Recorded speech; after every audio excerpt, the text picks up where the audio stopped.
நாமெல்லாம் யாரு? இயற்கைக்கு அப்பாற்பட்டவர்கள். இயற்கைக்கு அப்பாற்பட்டவர்கள். அந்த இடத்துல நம்ம நிற்கணும். அந்த இடத்துல எனவே இந்த நாளில் கர்த்தருடைய பிரசன்னம், கர்த்தருடைய ஆளுகை, கர்த்தருடைய மகிமை, கர்த்தருடைய பிரசன்னம், கர்த்தருடைய ஆளுகை, கர்த்தருடைய வல்லமை, இவைகளை கர்த்தர் நமக்கு தருவதற்கு அவர் ஆசையாய் இருக்கிறார். எத்தனை விசுவாசிக்கிறீங்க? இயற்கைக்கு அப்பாற்பட்டத தேவனுடைய வல்லமையையும் அவருடைய பிரசன்னத்தையும் அவருடைய சமூகத்தையும் நமக்கு கொடுக்க அவர் ஆவலாய் இருக்கிறார்.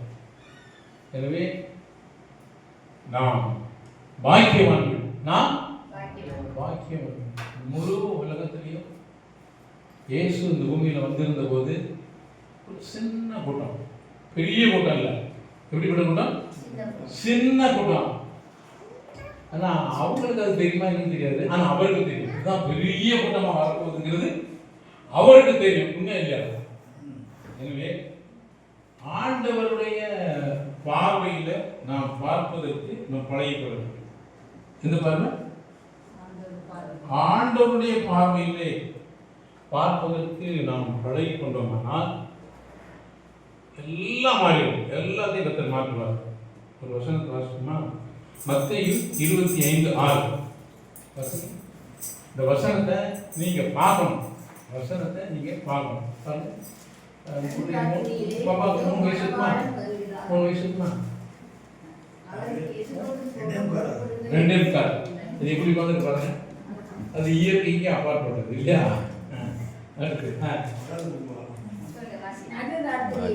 நடு ராத்திரியிலே எப்போ? எப்போ? நடு ராத்திரியில. நடு ராத்திரியில மணவாளன் வருகிறார். சத்தம். தூக்கத்தை விரும்புகிறவங்க இது எப்படி இருக்கும்? எரிச்சலா இருக்கும். ஆனா மணவாளனை எதிர்பார்க்கிறவருக்கு காலையில கல்யாணம்னா விடிய விடிய தூங்குவாங்களா? நாங்களாம் என் கல்யாணத்தை தூங்க வச்சு. ஏன்னா காலையில் செய்து கல்யாணம் அவ்வளவு சந்தோஷம். மாற்றணும் யாராவது பார்ப்பா, அவங்களுக்கு எப்படி அரேஞ்ச்மெண்ட் பண்ணணும் அப்படின்னு. ஆனால் கல்யாணத்துக்கு வாரவங்க என்ன செய்வாங்க? அவன் நல்ல தூக்கிட்டு நான் காலையில் போனால் ஃப்ரெஷ்ஷாக இருக்கலாம். அப்போ நடு ராத்திரியிலே இயேசு மணவாளன், இதோ மணவாளன் வருகிறார், அவருக்கு எதிர்கொண்டு போக புறப்படுங்கள் என்கிற சத்தம் உண்டாயிற்று. நடு ராத்திரி 2 விதமா பார்க்கலாம். வாழ்க்கையில நடு ராத்திரி போல இருளான சூழ்நிலை இருக்கலாம், அதுவும் ஒன்று இருக்கலாம். ஆனால் அப்ப யார் வருவார்? அவர் வருவார். சரியா? மார்க் 13:35 படி. மார்க் 13:35.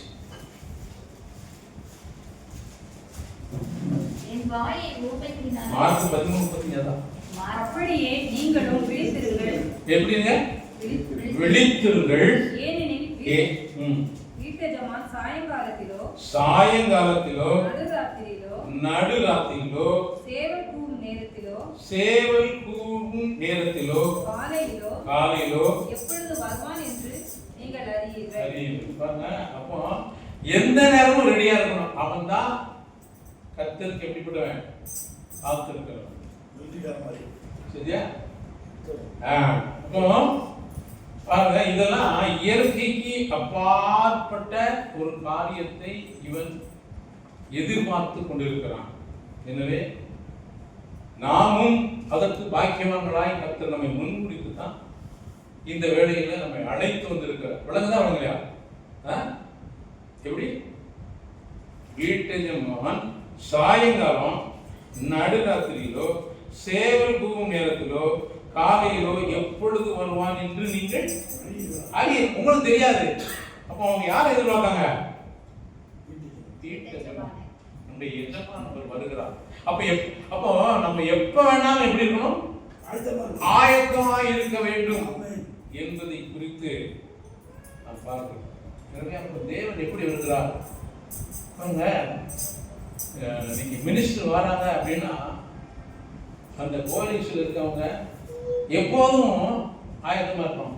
மிலிட்டரி இல்லைன்னா எப்போ யுத்தம் வந்தாலும் பிசாசோட யுத்தத்தை பார்க்கணும், மிலிட்டரியோட யுத்தத்தை பார்க்கணும். பிசாசானவனோடு நாம் பண்ணுகிற யுத்தம் அது மகிமையான யுத்தம். மிலிட்டரியில யுத்தம் தோக்கலாம், ஆனா இந்த யுத்தம் தோற்றே போகாத ஒரு யுத்தம், ஜெயமான யுத்தம். அந்த யுத்தத்திற்கு உங்களையும் என்னையும் கர்த்தர் நினைக்கிறாரு, தெரிந்து கொண்டிருக்கிறார். சரியா? எனவே இன்னொரு காரியத்தை பார்ப்போம். அப்போஸ்தலர் 16:20 நடுராத்திரி எது மணி? நடுராத்திரியிலே எத்தனை வருது? ரெண்டே பேர் தான். நம்ம கூட விட்டு கூட்டம் இருந்தா நமக்கு சந்தோஷம். 2 பேர் இருந்தா நமக்கு எப்படி இருக்கும்? 2 பேர் தானே இருக்கும். அப்போ 2 பேரா இருந்தாலும் சரி, 2000 பேரா இருந்தாலும் சரி, நடுராத்திரியிலே பவுலும் சீலாவும் ஜெபம் பண்ணி தேவனை துதித்து பாடினார்கள். காவலில் வைக்கப்பட்டவர்கள் அதை இவனும் தூங்கல, அவங்களையும் தூங்க விடல. இவனும் தூங்கல, அவங்களும் தூங்க விடல. எனவே இதெல்லாம் நடுராத்திரியில் நடக்குது. இன்னொரு வருஷம் பார்க்கலாம். அப்போஸ்தலர் 20:7 வாரத்தின் முதல் நாளிலே அப்பம் பெற்றும்படி சீஷர்கள் கூடியிருக்கையில் பவுல் மறுநாளிலே புறப்பட வேண்டும் என்று அவர்களுடனே சம்பாஷித்து நடுராத்திரி மட்டும் பிரசங்கித்தார். அப்பா, இப்ப எல்லாமே வேலையெல்லாம் எப்படி நடந்திருக்கு? நடுராத்திரில. அப்ப எப்படி இருக்கு? இப்போ எப்படி இருக்கும்? தூக்கம் வருதா? அப்போ தேவனுடைய பணிக்கு, தேவனுடைய திட்டத்திற்கு, தேவனுடைய சித்தத்திற்கு நடுராத்திரில ஆதான் சொல்லி 10 மணிக்கு முடிச்சா நல்லா இருக்குமே. ஆனா ஆண்டவர் வருஷம் திருப்பி பேசுறது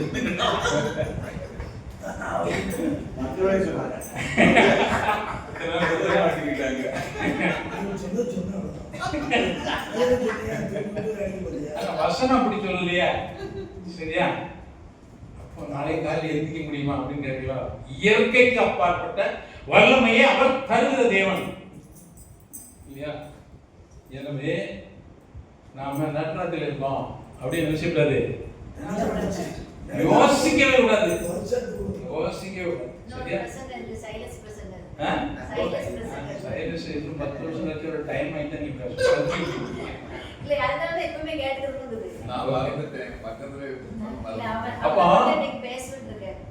யாருமா நடுராத்திரியில கத்தரை வந்து தொலைத்து அவனுக்கு மட்டும்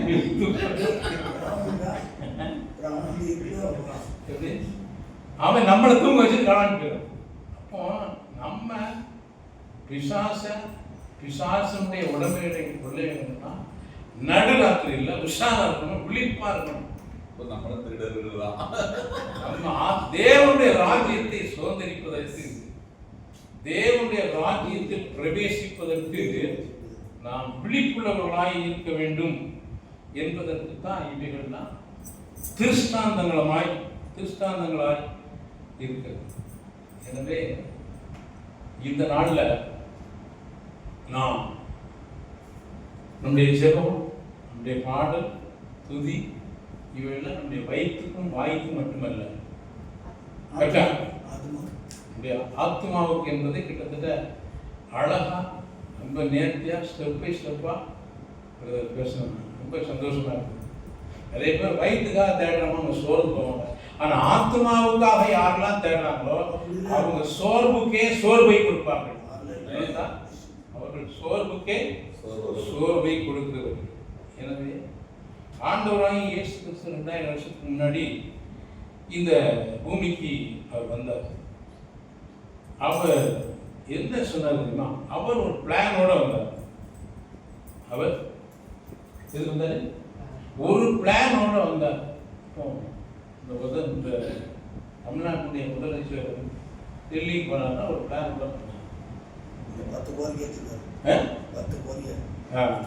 அப்போ அவர் எவ்வளவு சந்தோஷமா போய் பிரதமரை பார்த்து இந்த நாட்டுக்கு என்ன, தமிழ்நாட்டுக்கு என்ன தேவையோ இந்த நிதியை வாங்குறதுக்காக அவர் போறாரு.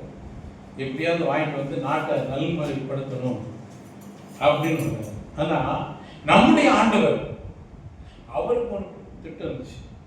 அந்த திட்டத்தை குறித்து யாராவது பேசுறாங்களா, தேடுறாங்களா, யோசிக்கிறாங்களா? ஆனா அவர் வந்தது உண்மை. அவர் ஒரு திட்டத்தை மனதில் வைத்திருந்தார். அது ஒரு சிலர்கிட்ட தான் அவர் சொன்னார். அப்படி சொன்ன காரியத்துல ஒரு காரியத்தை நம்ம பார்ப்போம். மத்தேயு 16:18 மத்தேயு 16:18. மேலும் நான் உனக்கு சொல்கிறேன், நான் உனக்கு சொல்லுகிறேன். யாருக்கு? ஒரு நபர்கிட்ட பேசுறாரு. உனக்கு சொல்லுகிறேன், நீ பேதுருவாய் இருக்கிறாய், நீ பேதுருவாய் இருக்கிறாய், இந்த கல்லின் மேல் என் சபையை கட்டுவேன், இந்த கல்லின் மேல் என் சபையை கட்டுவேன். யாருடைய சபை? அவருடைய சபை, கிறிஸ்துவனுடைய சபை. அவருடைய நோக்கத்தை சொல்லிட்டார். பாதாளத்தின் வாசல்கள் அதை மேற்கொள்ளும். பாதாளத்தின் வாசல்கள் அதை. மேற்கொள்ளவில்லை. அப்போ அவர் கற்ற சபை. நிறைய சபைகள் இருக்கிறது.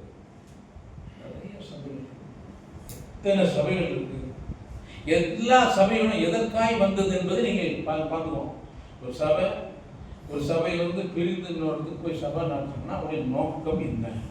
ஆனா இயேசுடைய நோக்கம் என்ன? அதுதான் நோக்கம். சபையினுடைய நோக்கமே தான். பாதாளத்தின் வாசல்கள் மேற்கொள்ளாத சபையை கட்டுவேன். அதாவது இந்த கல்லின் மேல் என் சபையை, நல்ல என் சபை. சபை யாருடையது? அப்போ ஒரு மனிதன் சபையை சொந்தம் கொண்டாட முடியாது. அடுத்து, இந்த கல்லின் மேல் என் சபையை கட்டுவேன், பாதாளத்தின் வாசல்கள் அதை. அப்போ அவர் கற்ற சபைய பாதாளத்தின் வாசல்கள் என்ன செய்யாது? மேற்கொள்ளாது. அப்போ சபை என்றால் அது எப்படிப்பட்டதா இருக்கும்? இருக்க வேண்டும் என்றால் அது பாதாளத்தின் வாசல்கள் மேற்கொள்ளக்கூடாது. என்ன தெரியுமா? பகை மேற்கொள்ளக்கூடாது, பாவம் மேற்கொள்ளக்கூடாது. இது ரெண்டும் மேற்கொண்டால் அது அவர் கட்டுகிற சபை அல்ல. கரெக்டா? பகையும் பாவமும் விரோதமும் இதெல்லாம் இங்க மேற்கொள்ளுதோ அதெல்லாம் யார் கட்டுற சபை இல்லை. ஏன்னா நீங்க அதை வச்சே கண்டுபிடிச்சோம். சில பொருளை சிலர் விற்பனையாளர் விற்கும்போது எங்க ஒரிஜினல் கம்பெனியினுடைய பொருள் கீழே போட்டா உடையாதுன்னா அது கேரண்டி கொடுக்கும். என்ன, 1 வருஷம் கேரண்டி, 10 வருஷம் கேரண்டி கொடுக்கணும். அப்போ அதே மாதிரி அவர் கொடுக்கிற கேரண்டி பாதாளத்தின் வாசல்கள் மேற்கொள்ளாத சபை. அப்போ நம்முடைய வாழ்க்கையில நாம் எப்படிப்பட்ட சபையில் இருக்கணும்?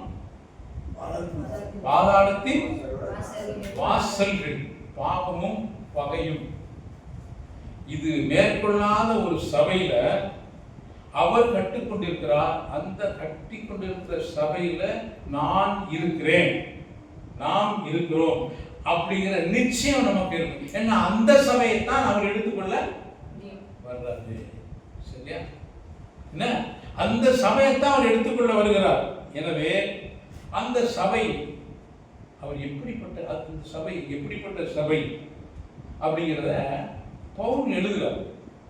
எப்படி எழுதுறாரு? இயேசு இதை சொன்னார். எதை இயேசு சொன்னாரு?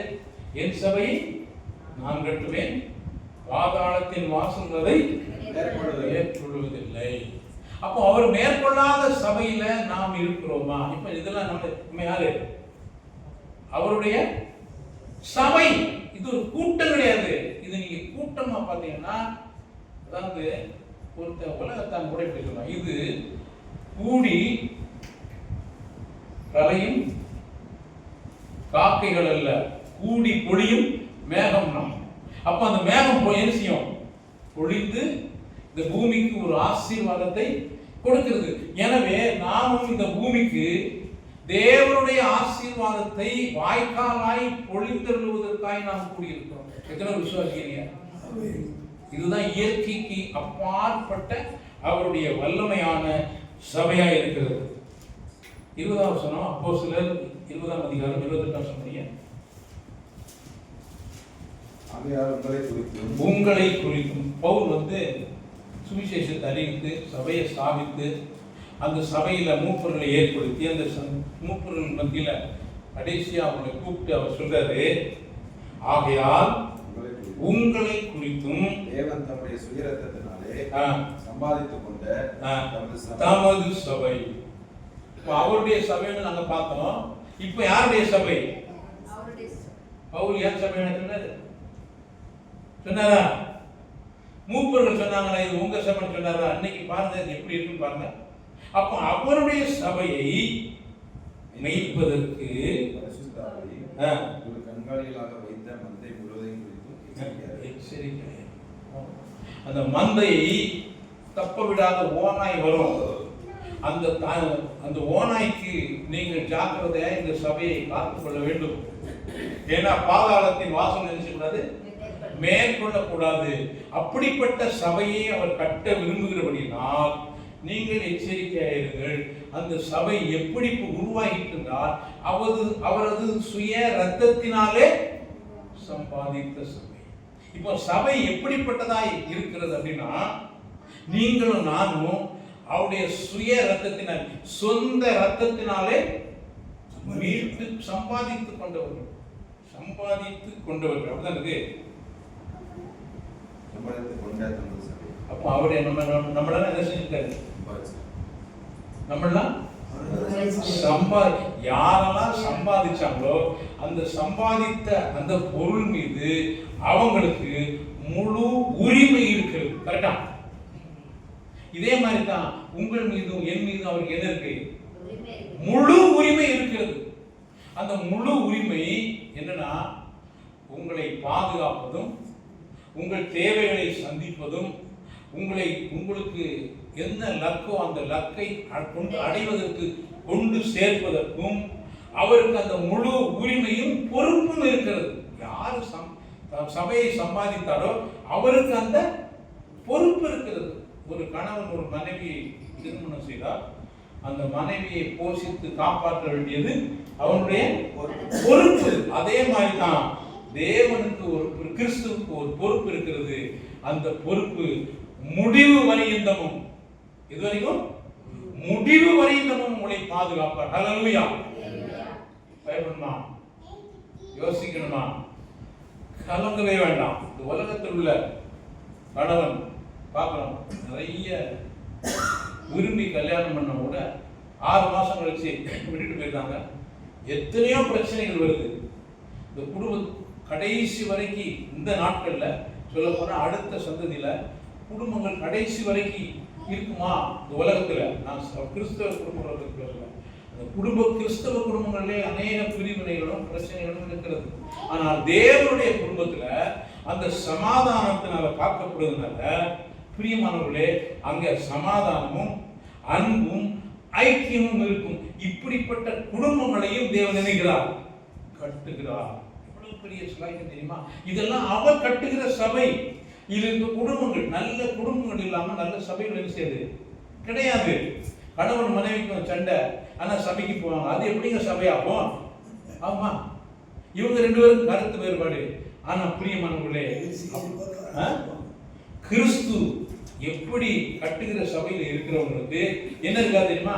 இந்த பிரிவினையே இருக்காது. ஒருவேளை பிரிவினை வரலாம். அப்படி அந்த பிரிவினை வந்தாலும் அது எவ்வளவு சீக்கிரமாய் அது சரியாகும், அவ்வளவு சீக்கிரமே அது என்ன செய்யும்? சரியாகிவிடும். ஏன்னா கட்டுகிறவர் யாரு?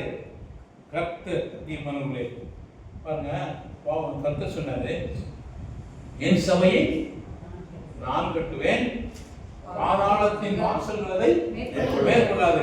அப்போ அவருடைய பிளானு, இந்த உலகத்துல பூகம்பம் வந்தாலும் சரி, சுனாமி வந்தாலும் சரி, எப்படிப்பட்ட அரசாங்கம் வந்தாலும் சரி, அந்த சபையை எதுவுமே செய்ய முடியாது.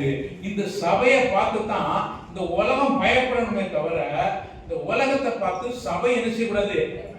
பயப்படக்கூடாது. அப்படிப்பட்ட சபையை அவர் கட்டுகிறார். விளங்குச்சா விளங்கலையா? விளங்குச்சா? தேவன் கட்டுகிற சபை இப்படிப்பட்டதா இருக்க வேண்டும் என்று அவர் விரும்புகிறார். ஆனா அவர் கட்டுற சபையை ஒரு மனுஷன் சவுல் அவன் என்ன தெரியுமா? அப்போஸ்தலர் 8ஆம் அதிகாரம் 3ஆம் வசனம். அப்போஸ்தலர் வீடுகள் தோறும் நுழைந்து சவுல் வீடுகள் தோறும் நுழைந்து புருஷரையும் ஸ்திரீகளையும் இழுத்து கொண்டு போய் காவலில் போடுவித்து சபையை பாழாக்கி கொண்டிருந்தார். சபையை பாழாக்கினான். இயேசு கட்டின சபை யார் பாழாக்குறான்? யாரு? சவுல் பாழாக்கி கொண்டிருக்கிறான். அவர் சொன்னாரு, அப்பா என் சபையை நான் கட்டுவேன், பாதாளத்தின் வாசல்களை மேற்கொள்ளாங்க. இந்த ஒரு மனுஷன் செய்யறான், பாதாளத்தின் வாசலே மேற்கொள்ளான்னு சொன்னாரு. நீங்க ஒரு மனுஷன் தான் பாழாக்குறான். எப்படி இருந்திருக்கும் கொஞ்சம் யோசிச்சு பாருங்க. அப்ப இயேசு வந்து உண்மையா புரியும். அவர் சொன்னதான் உண்மை.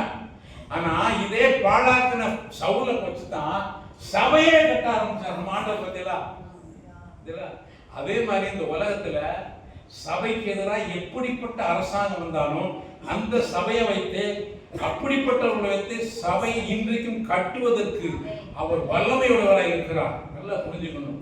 அப்ப அதிகாரத்தை கொண்டு பாழாக்குறவர்களை கொண்டு வைத்தோ நாம பயப்பட வேண்டிய அவசியமே இல்லை. சரியா? அடுத்து இந்த சபை எங்க இருந்துச்சு பார்க்கிறோம். அந்த வசனம் படிங்க. அந்த அதே வசனத்தில் இருக்கு.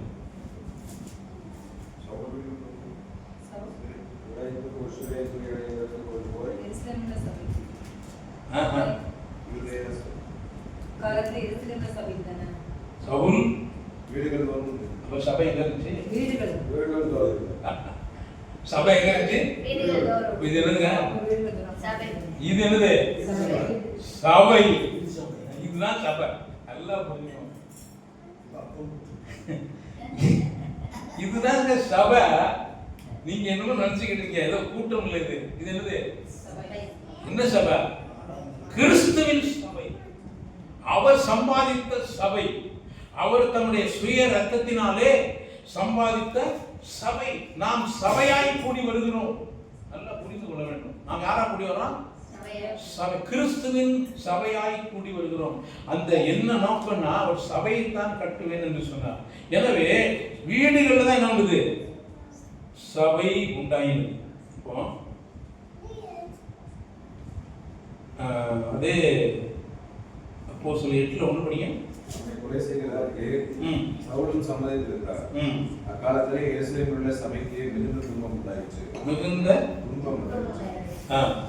அப்போஸ்தலரை தவிர யாவரும் யூதேயா சமாரியா தேசங்களிலே சிதறப்பட்டு போனார்கள். யாரே? ஆண்டவரே இதை அனுமதிக்கிறார். ஆண்டவரே இதை அனுமதிக்கிறார். நல்லா புரிந்து கொள்ள வேண்டும். சபை பவுல் காலத்துல அது என்ன உண்டாயிட்டு? அந்த வருஷம் திருப்பணியே அப்போஸ்தலரை தவிர மற்ற யாவரும் யூதேயா சமாரியா தேசங்களிலே சிதறப்பட்டு போனார்கள். சபையை சிதறடிக்கணும். சிதறடிச்சா விசுவாசிகள் என்ன நினைப்பாங்க?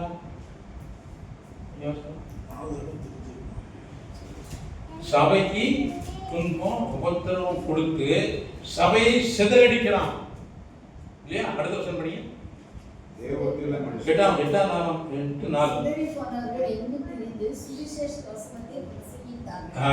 சிதறி போனவர்கள் எங்கும் திரிந்து சுவிசேஷ வசனத்தை. அப்ப சபையினுடைய அழைப்பு என்ன? அப்ப நம்ம எல்லாருடைய அழைப்பு என்ன? அப்போ ஏன் சிதறடிக்கும்படி ஒப்பு கொடுத்தா? அப்ப நீங்களும் நானும் இங்க இருக்கக்கூடிய ஒவ்வொருவரும் என்ன செய்யணும்? சுவிசேஷத்தை. எதை பேசக்கூடாது? உபத்திரவத்தை பேசக்கூடாது. எதை பேசக்கூடாது? ஆனா நம்ம என்ன செஞ்சுக்கிட்டோம்? உபத்திரவத்தை பேசுகிறோமே தவிர எதை பேசல? சுவிசேஷத்தை பேசல. ஆட்சியை மாற்றணும், நமக்கு பாதுகாப்பாக இருக்கணும், நம்ம சமாதானமா இருக்கணும். நல்லதுதான், சமாதானத்தை கர்த்தர் கட்டளையிடுவார், ஜெபிக்கணும். ஆனா நம்ம செய்ய வேண்டியது பிரதானம் என்ன?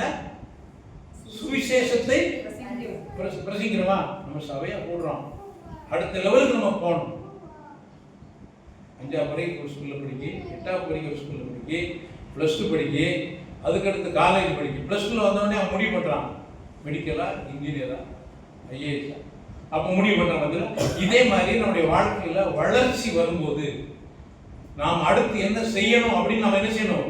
தீர்மானிக்கணும். இன்னைக்கு ஆண்டவரே நான் என்ன செய்யணும், நான் உமக்காய் என்ன செய்யணும்? அப்போ சிதறி போனவர்கள் எங்கும் திரிந்து சுவிசேஷ வசனத்தை பிரசங்கித்தார்கள். அப்போ நீங்களும் நானும் என்ன செய்யணும்? சுவிசேஷ வசனத்தை பிரசங்கிக்க வேண்டும். அப்போ சுவிசேஷ வசனத்தை ஒன்னா உட்கார்ந்தாங்க ஒரே இடத்துல, எருசலேமிலே உட்கார்ந்தாங்க. அங்கேயே பாட்டு பாடி, அங்கேயே ஜெபம் பண்ணி, அங்கே கர்த்தரை ஆராதிச்சுட்டே இருந்தாங்க. ஆண்டவர் பார்த்தாரு, இவங்க எங்க போகணும்? இங்க உலகமெல்லாம் போகணும் அப்படின்னு சொன்னாரு. போனாங்களா? போகல. அதனாலதான் உபத்திரவத்தை அனுப்பினாரு. அந்த உபத்திரவ நிமித்தம் எங்கும் சிதறி போனவர்கள் என்ன செஞ்சாங்க? சுவிசேஷ வசனத்தை பிரசங்கித்தாங்க. பாருங்க, நீ உங்களுக்கும் அன்னைக்கு உள்ளவங்களுக்கு முடிச்சு போயிட்டாங்க. ஆனா இன்னைக்கு உள்ள நான் இருக்கிற நமக்கு ஒவ்வொருவருக்கும் அந்த பொறுப்பு இருக்கிறது. யாருக்கு? ஒவ்வொருவருக்கும் அந்த பொறுப்பு இருக்கிறது. அந்த பொறுப்பு என்னன்னா, அடுத்து அந்த வசனம் படிங்க, அதே வசனத்துக்கு படிங்க.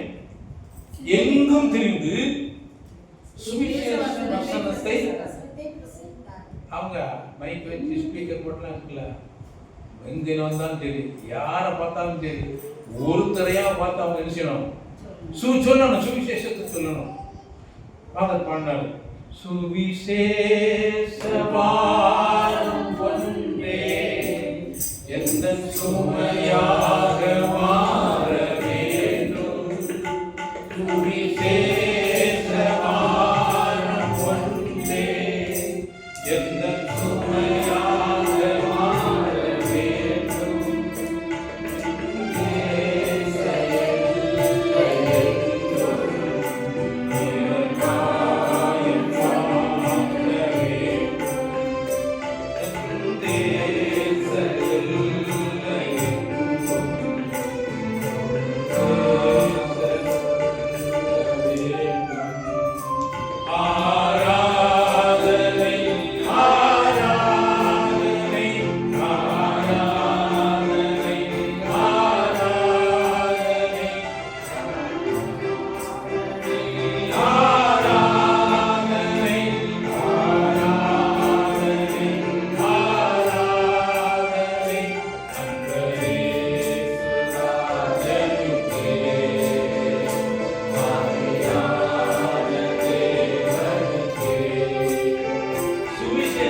பிரசங்கிப்பது ஒரு வகையான ஆராதனை.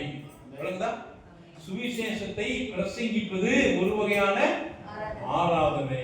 நீங்க சுவிசேஷத்தை பிரசங்கிப்பாங்க, கர்த்தர் கூட இருந்து கிரியை செய்வார். நீங்க எங்கெல்லாம் சுவிசேஷத்தை பிரசங்கிப்போம், அங்க ஆவியானவர் உங்களோடு இருந்து கிரியை செய்கிறதை பார்க்க முடியும். அவங்க போய் சுவிசேஷத்தை பிரசங்கித்தாங்க. வசனத்தை பிரசங்கிக்கும் போது அற்புதம், அடையாளங்கள் என்ன செய்து நடந்தது. அதனால வசனத்தை உறுதிப்படுத்தினார்.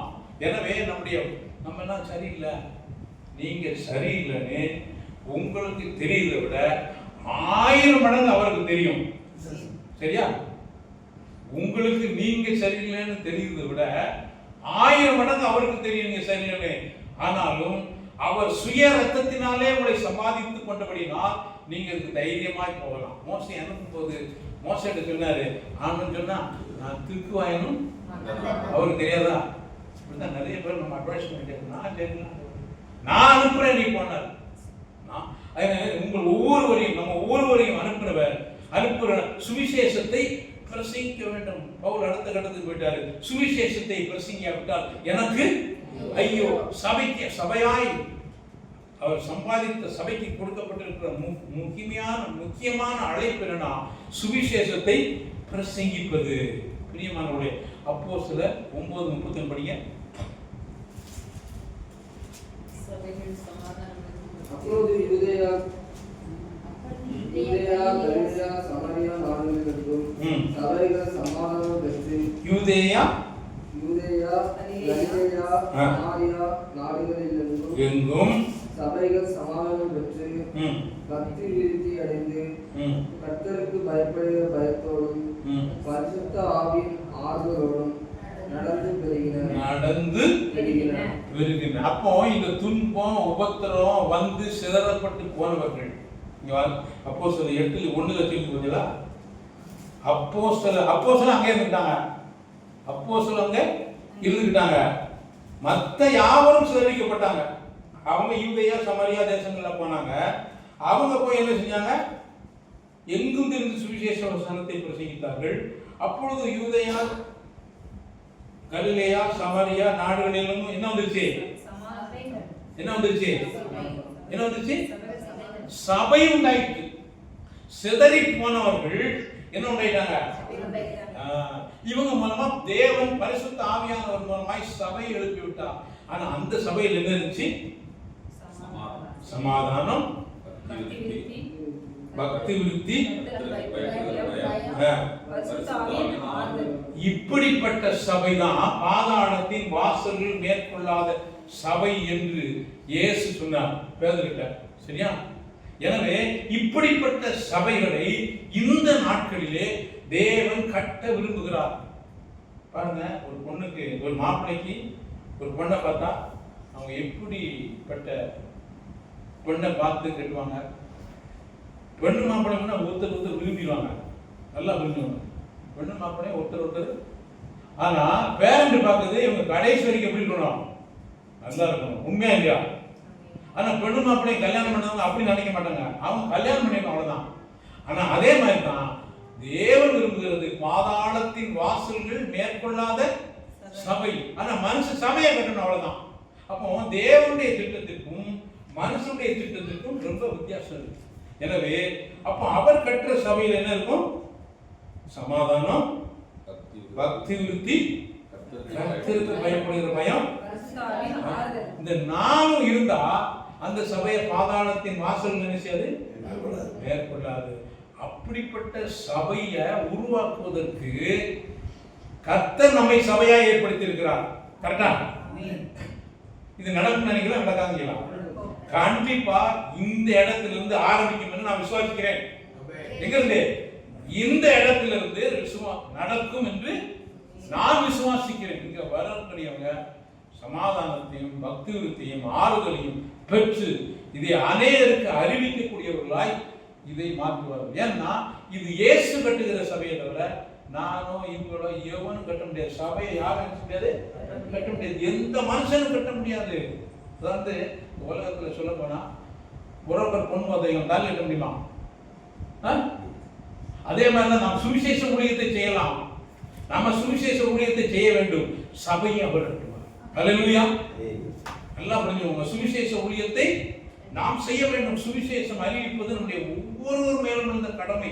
அப்படி நீங்க சுவிசேஷத்தை அறிவிக்கும் போது கர்த்தர் உங்களுக்கு கிருபைகளை தருவார். சுவிசேஷ ஊழியத்தை செய்வதற்கு கர்த்தர் எதை தருவாரு? கிருபைகளின் திரட்சியை தருவார். கிருபைகளின் மகிமையை தருவார். அவருடைய பரிபூரணத்தினால் நாம் எல்லாரும் கிருபையின் மேல் கிருபை பெற்றோம். எதற்கு? தேவனுடைய ராஜ்யம். அதனால அவர் சொன்னார், ஜெபிக்கும் போது நீங்க ஜெபிக்கும் போது எதுக்காக ஜெபிக்க சொன்னார் அப்படின்னா, நீங்க பரமண்டலத்தில் உங்களுடைய சித்தம் செய்யப்படுவது போல செய்யப்படுவதாக, உங்களுடைய ராஜ்யம் வருவதாக. இப்படித்தான் ஜெபம் பண்ண சொன்னாரு. உங்களுக்கு பிரச்சனை ஜெபம் பண்ண லிஸ்ட் போட சொன்னாரு. ஒரு பாட்டு, அழகான பாட்டை பாடுங்க. என்ன? இயேசுவினுடைய ஜெபத்தை அது அப்படியே நாம் பாடுவோமானால், நம்முடைய இருதயத்தின் தாகமாக இருக்குமானால், ஆண்டவர் எப்படிப்பட்ட சபையை கட்டுவார். அதற்கு நீங்களும் நானும் பயன்படுகிறவர்களாக இருப்போமானால் நித்தியத்தில் நம்ம அதை குறித்து எப்படி இருப்போம்? மிகுந்த சந்தோஷம் உடையவர்களாக இருப்போம். இந்த உலகத்துல ஒருவேளை பவுல் பட்ட மாதிரி பாடுகள், உபத்திரவங்கள், கண்ணீர், கவலை, துக்கம், மூணா கடந்து போனாலும் நம்முடைய லக்குவெல்லாம் எதுவா இருக்கணும்? சுவிசேஷத்தை ஒரு நாள், எந்த நாள், ஒவ்வொரு நாளும் யாருக்காவது ஒருத்தருக்காவது நாம் என்ன செய்யணும்? சுவிசேஷத்தை பிரசங்கிக்கணும். அந்த சுவிசேஷம் என்னங்கிறத பிரதர் அழகா சொன்னார். அப்படி விவரமா கரெக்டாக ஸ்டெப் பை ஸ்டெப்பாக என்ன சொன்னார். அதை நாம் விளங்கிக் கொள்வோமானால், அதை நாம் புரிந்து கொள்வோமானால் ரொம்ப ஈஸியாக இருக்கும்.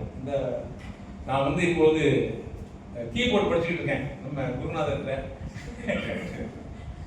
அதாவது யார் கற்றுக் கொடுக்குறது அவர் பேர் அது அவ்வளோதான். நீங்கள் குருநாதன் வேற இருக்கிறாங்க. அப்போ அவர்கிட்ட காட்டுறேன். அவர் போயிட்டு கீபோர்டு கொண்டு போய் விட்ட உடனே நம்ம முந்தியெல்லாம் நான் எப்படி நினச்சோம்னா, நம்மளால் படிக்க முடியாது, நல்லா பிடிக்கும், நம்மளால் இதெல்லாம் உட்காந்து பொறுமையாக படிக்க முடியாது அப்படின்னு நினச்சிட்டே இருந்தேன். அப்போ ஒரு 80 வயசு ஆளை பார்த்தேன், ஒரு பிரதரு. அவர் வந்து டெய்லி கற்றுக்கிட்ட உடனே எனக்கு ஒரு உற்சாகம் வந்துருச்சு அவரை பார்த்து. அப்போ அவரை பார்த்து நான் இது படிக்கணும்னு போயிருக்கேன். இவர் என்ன சொன்னார், இது சி, இது டி, இது எனக்கு எப்படி தெரியுது, எல்லாம் கருப்பும் வெள்ளையுமா தான். கருப்பும் சீங்காரு, அடுத்து இங்கே ஒரு சீங்காரு, அங்கே ஒரு டீங்காரு, எனக்கு புரியவே செய்யலை. இதே மாதிரி தான் பைபிள், இதே மாதிரி தான் பைபிள் இருக்கும். ஆனால் இதை படிக்க உங்களுக்கு ஐடியா கிடைச்சிடும். அவங்க மோசை அப்பா, இது மோசை அப்பா தான், இது மோசை போனது. நான் சொன்னேன் அது மோசை அப்பா, இது மோசை, இது வந்து சைலஸ் அப்பா. ஆமா அப்படின்னா அப்போ பாருங்க, அப்போ ஒரு ஐடியா உங்களுக்கு விஷயம் கிடைக்கும். நீங்களும் சுவிசேஷத்தை சொல்லும்போது கர்த்தர் உங்களுக்கு அந்த ஆவியை தருவார், சுவிசேஷனுடைய ஆவியை தருவார். யாரும் வேலை செய்யறவனுக்கு வேலை கொடுப்பான் கண்டிப்பா. வேலை செய்யாதவனுக்கு எங்க போனாலும் இருக்கிறது வேலை கிடைக்காது. ஆனா வேலை செய்யறவனுக்கு எங்க போனாலும் வேலை கிடைக்கும். அதே மாதிரி நீங்க சுவிசேஷ ஊழியத்தை செய்ய ஆரம்பித்தீர்களானால் இந்த உலகத்துல உங்களை தடுக்கிறதுக்கு யாருமே முடியாது. பவுல சிறைச்சாலையில் ஒன்றிய போட்டாங்க, சுவிசேஷம் தடுப்பட்டு போச்சதுனால இல்ல. அந்த அரண்மனை எங்கும் உள்ளவர்களுக்கு சுவிசேஷம் இருந்தான், பிரசங்கித்தான். அப்ப பிரசங்கம் பண்ண சுவிசேஷத்தை பிரசங்கிப்பதற்கு நமக்கு என்ன கிடையாது, எந்த ஆட்சி வந்தாலும் தடையே கிடையாது. நல்லா புரியுங்க. ஆளுகிறவர் அவர், அனுப்புகிறவர் அவர். அவரை கொடுத்த அதிகாரம்லாம் வானத்திலும் பூமியிலும் சகல அதிகாரம் எனக்கு கொடுக்கப்பட்டிருக்கிறது. ஆகவே நீங்கள் புறப்பட்டு போய் சகல ஜாதியும் சீசராக்கி சுவிசேஷத்தை அறிவித்து நான் உங்களுக்கு கற்பித்த யாவையும் கை கொள்ளும்படி அவர்களுக்கு உபதேசம் பண்ணுங்கள். நீங்களும் நானும் உபதேசத்தை கடைசி வரைக்கும் கேட்டுக்கொள்கிறவர்கள் இருக்கிறவர்களை அல்ல, சுவிசேஷத்தை அறிவிக்கிறவர்களாய் நாம் மாற வேண்டும் என்பதற்காகத்தான் தேவன் பயப்படாதே சிறுமந்தைய ராஜ்யத்தை கொடுக்க உங்கள் பிதா பிரியமாய் இருக்கிறார் என்ற வார்த்தையை அவர்களுக்கு சொல்லி அவர்களை தேவன் அனுப்பினார். நான் உங்களை அனுப்புகிறேன் என்று சொன்னார். காகத்தை குறித்து பேசினான். இப்படி நோவாவின் தாகம் அது அப்படி இருக்கும். அது நோவாவின் தாகம் அது அப்படித்தான் இருக்கும். எலியாவின் காகம் அது வேற மாதிரி இருக்கும். அது எலியாவின் காகம், இயேசுவின் சொன்ன காகம். இப்ப நாம இயேசுவின் காகம் தெரியுமா உங்களுக்கு? நீங்கள் நான் யாருடைய காகம்? இயேசுவினுடைய காகம். நான் நோவாவின் காகம் அல்ல, எலியாவின் காகம் அல்ல, நாம் இயேசுவின் காகமாக இருக்கிறோம். அவர் நம்ம காகத்தை காகமாகவே வச்சிருக்க மாட்டார், வேற மாதிரி அவரால் மாற்ற முடியும். அவரால் கண்டிப்பாய் மாற்ற முடியும். உங்களை என்னை மாற்றுவார். பேதுரு சொன்னாரு, அவன் என்ன சொல்லி தெரிஞ்சுக்கிட்டு இருந்தான், அவன் மீனை பிடிச்சிக்கிட்டு இருந்தான். மீனை பிடிக்கிறதுக்கே அவன் தகுதிக்கிறார். விடிய விடிய பிடிச்சா, ஆனா அவன் ஒரு வருஷத்துல 3000-4000 இருந்தாங்க ரட்சிக்கப்பட்டாங்க. ஒரு சமாரியா ஸ்திரீ ஊரே கூப்பிட்டு வந்தான், ஊரே ரட்சிக்கப்பட்டு. அப்படியானால் நீங்களும் நானும் இந்த சுவிசேஷத்தை அறிவிப்பதற்கென்று தெரிந்து கொள்ளப்பட்ட அவருடைய சபையாய் இருக்கிறோம். அவர் சம்பாதித்த சபையாய் இருக்கிறோம். அவர் தமது சுய ரத்தத்தினாலே சம்பாதித்த சபையா இருக்கிறோம். சபைனா நீங்க வேணா ஒரு கூட்டத்தை, ஒரு பில்டிங் அப்படி பார்க்காதுங்க. நீங்களும் நான் அதுக்காக அவர் செய்யல. வசனம் சொல்லுது ஏசாயா 66:1-2.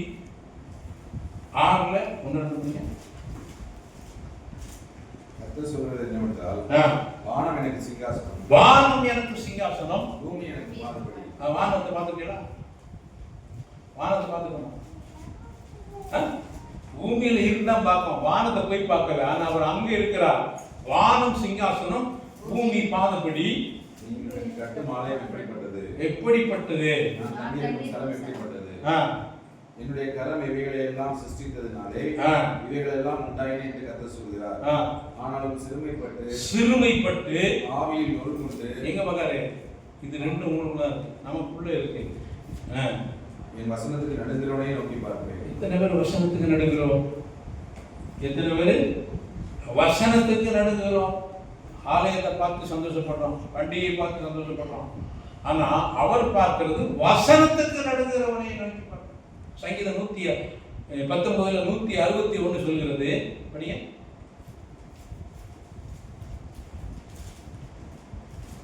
சங்கீதம்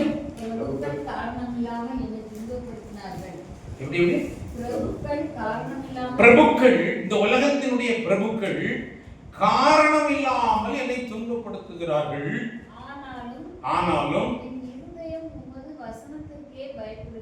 என் இருதயம் வசனத்திற்கு நல்லா கேளுங்க. யாராவது ஏசுனாங்க பேசுனாங்கன்னா நமக்கு அது எங்க வரும்? ஃபர்ஸ்ட் மண்டைக்கு வரும். மண்டைக்கு வந்துதான் இருதயத்துக்கு போகும். மண்டைக்கு வராமல் இருதயத்துக்கு போகாது. மண்டை வேலை செய்யலாம், இருதயத்துக்கு போகாது. மண்டையோடு போயிட்டான். எங்க விடல? இருதயத்துக்கு விடல. நம்ம எங்க விட்டுதான்? அடுத்து இருதயத்துக்கு விடக்கூடாது. ஏதோ நிப்பாட்டணும். மண்டையோடு விட்டுட்டு இருதயத்துக்கு கர்த்தருடைய வசனத்துக்கு நம்ம என்ன செஞ்சிடணும்? பயப்படணும். அப்போ கர்த்தருடைய வசனத்துக்கு பயப்படனா, கர்த்தருக்கு பயப்படுறவன் தான் கர்த்தருடைய வசனத்துக்கு பயப்படும். அப்போ மல்கியா தீர்க்கதரிசியின் புத்தகம்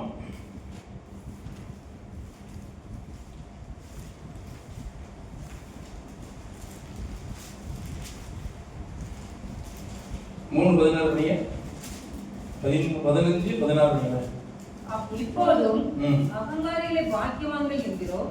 ஏப்பா அகங்காரி தானமா நடக்கான், கடவுளுக்கே பயப்படாம நடக்கான். ஆனா அவன் வசதியா இருக்கான், அவன் அப்படி இருக்கான் இப்படி இருக்கான். தீமை செய்கிறவர்கள் விடப்படுகிறார்கள். அவன் என்ன செய்தாங்க? அவன் தீமையா செஞ்சுக்கிட்டு அவன் பயப்படுதான். அவர்கள் தேவனை பரீட்சை பார்த்தாலும் விடுவிக்கப்படுகிறார்களே என்று சொல்லுகிறீர்கள். இப்படி சொல்லக்கூடாது அப்படின்னு சொல்லி இப்படி எழுதிக்கூடாது, சொல்லக்கூடாது. அப்பொழுது கர்த்தருக்கு பயந்தவர்கள் ஒருவரோடொருவர் பேசிக் கொள்வார்கள். கர்த்தர் கவனித்து கேட்பார். கர்த்தருக்கு பயந்தவர்களுக்காகவும் அவருடைய நாமத்தை தியானிக்கிறவர்களுக்காகவும் ஞாபக புஸ்தகம் ஒன்று அவருக்கு முன்பாக எழுதப்பட்டிருக்கிறது. எத்தனை பேருக்கு தெரியும் ஞாபக புஸ்தகம் ஒன்று எழுதப்பட்டிருக்கிறது? அதாவது நீங்க பாத்தீங்கன்னா எஸ்தர் புஸ்தகத்தில் பார்க்கலாம். எஸ்தர் புஸ்தகத்தில் மோர்தேகாய் சொல்லிச்சு எழுதப்பட்டிருந்தா இல்லையா? அவன் அன்னைக்கு வந்து செஞ்சான், அது எழுதப்பட்டு அது பலன் இல்லாம போச்சா? அதே மாதிரி நம்ம செய்ய வேண்டியது செஞ்சோம்னா கர்த்தர் ஞாபக புஸ்தகம் எழுதிட்டாரு, அவருடைய புஸ்தகத்தில் எழுதிட்டார். மனுஷனுடைய புஸ்தகத்துல நம்ம பார்க்கறதுனா மனுஷனுடைய பார்வையில பார்க்கிறோம். கர்த்தருடைய பார்வையில பார்க்கும்போது சம்பத்தை நான் சேர்க்கும் நாளிலே. அப்ப நம்மள யாரு? அவருடைய சம்பத்து, அவருடைய சொத்து. நீங்களும் நான் அவருடைய சுய ரத்தத்தினாலே சம்பாதித்த சொத்து.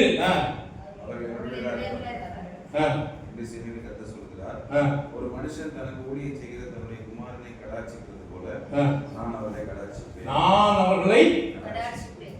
உலகத்துல எவருடைய கடாட்சம் உங்களுக்கு கிடைக்காம போனாலும் கர்த்தருடைய கடாட்சம் நமக்கு அது 100% கன்ஃபார்மா இருக்கு. வசனத்துக்கு நடுங்குகிறவர்கள் யாருக்கு? வசனத்துக்கு நடுங்குகிறவர்களுக்கு. அடுத்து அப்பொழுது நீங்கள் நீதிமானுக்கும் என்ன சொன்னாரு? இவர் பிரச்சனை என்ன பண்ணாரு?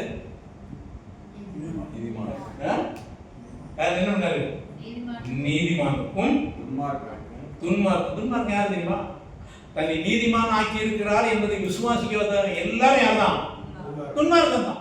துன்மார்க்கனுக்கும் தேவனுக்கு ஊழியம் செய்கிறவனுக்கும் அவருக்கு ஊழியம் செய்யாதவனுக்கும் இருக்கிற வித்தியாசத்தை திரும்பவும் நான் காண்பேன். சொல்லுவாப்பா, நான். அப்ப நம்ம என்ன செய்யணும்? என்ன செய்யணும்? சுவிசேஷத்தை அறிவிக்கணும். சுவிசேஷத்தை பேசுறாங்களா? அந்த சுவிசேஷம் என்னங்கிறத பவுல் சொன்ன காரியத்தை சொல்லி முடிக்க விரும்புகிறேன். 1 கொரிந்தியர் 15ஆம் அதிகாரம் 1, 2, 3 படி.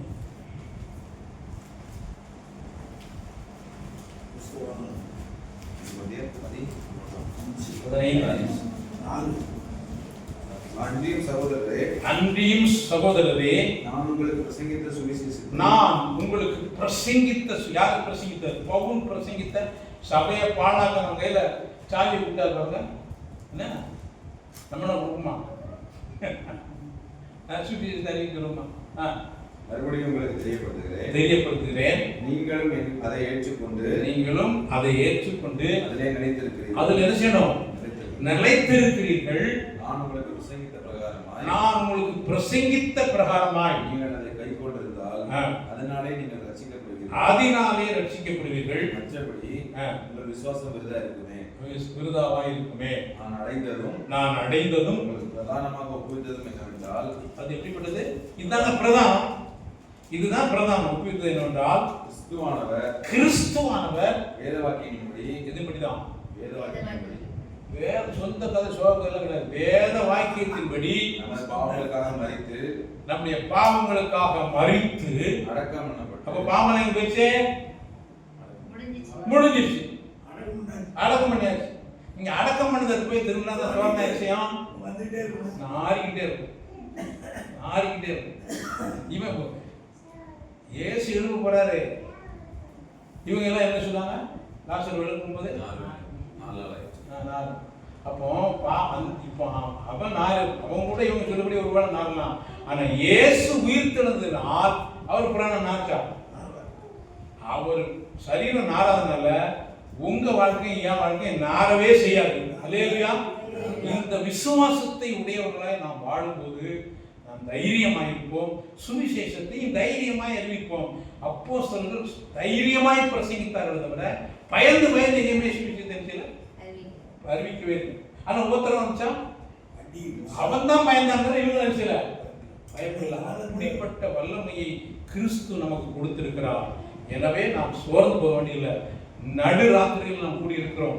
இந்த நடுராத்திரியில் நீங்க பண்ற ஜெபம், உங்க திட்டம், தேவனோடு ஜெபிக்கிற ஜெபம் கர்த்தர் கண்டிப்பாய் பலன் தந்தே தீருவார். இந்த ஜெபத்திற்கு அவர் இல்லை என்ற பதிலை எழுதுவதற்கு அவருக்கு அதிகாரம் இல்லை. ஏன்னா உயிர் தெழுந்து விட்டார். அவர் சொன்னார், நீங்க போய் அறிவிங்கன்னு சொன்னாரு. நீங்க அறிவிக்காட்ட இந்த கல்லும் கட்டையும் அறிவிங்க. நீங்க இங்க போட்ட மற்றது அறிவிக்கும் சொன்னார். பிரியமானவர்களே, நம்ம எழும்பாட்ட இன்னொருத்தர் என்ன செய்வாங்க? எழுப்பாங்க. யூதருக்கு ரட்சிப்பு எஸ்தர் செய்யணும், இல்லைன்னா வேற வழியில் அதை செய்யும் வந்தே தீரும். எனவே நீங்கள் நானும் கிறிஸ்துவை விலையேறப்பட்ட அந்த இரத்தத்தினால் சம்பாதிக்கப்பட்டவர்கள், சுவிசேஷ ஊழியத்தை செய்வதற்கு அழைக்கப்பட்டவர்கள், முன்குறிக்கப்பட்டவர்கள், தேவனால் தெரிந்து கொள்ளப்பட்டவர்கள். இது பெருங்கூட்டம் அல்ல. வசனம் மாதிரி பயப்படாதே, சிறுமந்தைய ராஜ்யத்தை கொடுக்க பிரியமாய் இருக்கிறார். இப்படிப்பட்ட வார்த்தைகள் நம்முடைய வாழ்க்கையில் ஜீவனாய் மாறி அநேகருக்கு ஆசீர்வாதமாய் இருக்க கர்த்தர் தாமே நம்மை பயன்படுத்துவாராக. ஆமென். அல்லேலூயா.